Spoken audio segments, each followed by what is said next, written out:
इस वीडियो की जानकारी इंटरनेट से ली गई है। इस दवा का उपयोग करने से पहले डॉक्टर की सलाह निश्चित रूप से आवश्यक है। इस वीडियो को देखने के बाद यदि आप किसी भी दवा का उपयोग करते हैं तो हम किसी भी दुष्प्रभाव के लिए जिम्मेदार नहीं हैं। इसराइल M2 टैबलेट एसआर को खाने के साथ लेना चाहिए। अधिकतम लाभ प्राप्त करने के लिए इसे प्रतिदिन एक ही समय पर नियमित रूप से लें। आपका डॉक्टर तय करेगा कि आपके लिए कौन सी खुराक सबसे अच्छी है और यह आपके रक्त शर्करा के स्तर के अनुसार समय समय पर बदल सकती है कि यह कैसे काम कर रहा है। भले ही आप ठीक महसूस कर रहे हों या आपका ब्लड शुगर लेवल नियंत्रित हो, इस दवा को लेते रहें। यदि आप अपने चिकित्सक से परामर्श किए बिना इसे बंद कर देते हैं, तो आपका रक्त शर्करा का स्तर बढ़ सकता है और आपको गुर्दे की क्षति, अंधापन, तंत्रिका संबंधी समस्याओं और अंगों के नुकसान का खतरा हो सकता है। याद रखें कि यह केवल एक उपचार कार्यक्रम का हिस्सा है जिसमें एक स्वस्थ आहार, नियमित व्यायाम और वजन कम करना भी शामिल होना चाहिए जैसा कि आपके डॉक्टर ने सलाह दी है। आपकी जीवनशैली मधुमेह को नियंत्रित करने में एक बड़ी भूमिका निभाती है। इसरल टैबलेट एसआर का सबसे सामान्य दुष्प्रभाव निम्न रक्त ग्लूकोज स्तर हाइपोग्लाइसीमिया है। सुनिश्चित करें कि आप कम रक्त शर्करा के स्तर के लक्षणों को पहचानते हैं, जैसे कि पसीना आना, चक्कर आना, सिर दर्द और कँपकँपी, और इससे निपटने का तरीका जानें। इसे रोकने के लिए नियमित भोजन करना महत्वपूर्ण है और हमेशा अपने साथ ग्लूकोज का तेजी से काम करने वाला स्रोत जैसे कि मीठा भोजन या फलों का रस अपने साथ रखें।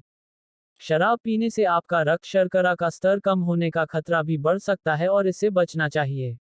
अन्य दुष्प्रभाव जो इस दवा को लेने पर देखे जा सकते हैं उनमें स्वाद परिवर्तन, जी मचलना, डायरिया, पेट दर्द, सिर दर्द और ऊपरी श्वास नलिका का संक्रमण शामिल हैं। कुछ लोगों को लग सकता है कि इस दवा से उनका वजन बढ़ गया है। यदि आपको टाइप 1 मधुमेह है, यदि आपको मधुमेह केटोएसिडोसिस, आपके रक्त में एसिड का उच्च स्तर है, या यदि आपको गुर्दे या यकृत की गंभीर बीमारी है, तो आपको इसे नहीं लेना चाहिए। इस दवा को लेने से पहले अपने डॉक्टर को बताएं कि क्या आपको कभी हृदय रोग हुआ है। यह उपयुक्त नहीं हो सकता है। गर्भवती या स्तनपान कराने वाली महिलाओं को भी इसे लेने से पहले अपने डॉक्टर से सलाह लेनी चाहिए। आपके रक्त शर्करा के स्तर की नियमित जांच की जानी चाहिए और आपका डॉक्टर आपके रक्त कोशिकाओं की संख्या और यकृत के कार्य की निगरानी के लिए रक्त परीक्षण की सलाह भी दे सकता है। इसराइल M टैबलेट एसआर के उपयोग। इसराइल टैबलेट एसआर एक सम्मिश्रण दवा है जो आपके शरीर में अग्न्याशय में उत्पादित इंसुलिन की मात्रा को बढ़ाती है। इंसुलिन तब आपके रक्त शर्करा के स्तर को कम करने का काम करता है। इसे सामान्यतया दिन में एक बार लिया जाता है। जब तक निर्धारित किया गया है तब तक आपको इसे लेते रहना चाहिए। रक्त शर्करा के स्तर को कम करना मधुमेह के प्रबंधन का एक अनिवार्य हिस्सा है।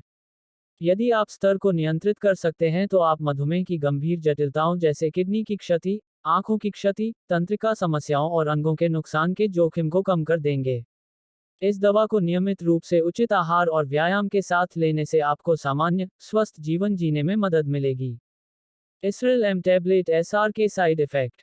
अधिकांश दुष्प्रभावों को किसी भी चिकित्सा ध्यान देने की आवश्यकता नहीं होती है और गायब हो जाते हैं क्योंकि आपका शरीर दवा में समायोजित हो जाता है।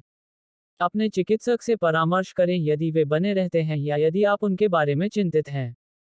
इसराइल M के सामान्य दुष्प्रभाव। हाइपोग्लाइसीमिया, निम्न रक्त शर्करा का स्तर, सिर दर्द, जी मिचलाना, दस्त, पेट फूलना। इसराइल M टैबलेट एसआर का इस्तेमाल कैसे करें? इस दवा को अपने डॉक्टर द्वारा बताई गई खुराक और अवधि में लें। इसे पूरा निगल लें। इसे चबाएं, क्रश या तोड़ें नहीं। इसराइल M2 टैबलेट एसआर को भोजन के साथ लेना बेहतर होता है। वीडियो को पूरा देखने के लिए आपका बहुत बहुत धन्यवाद।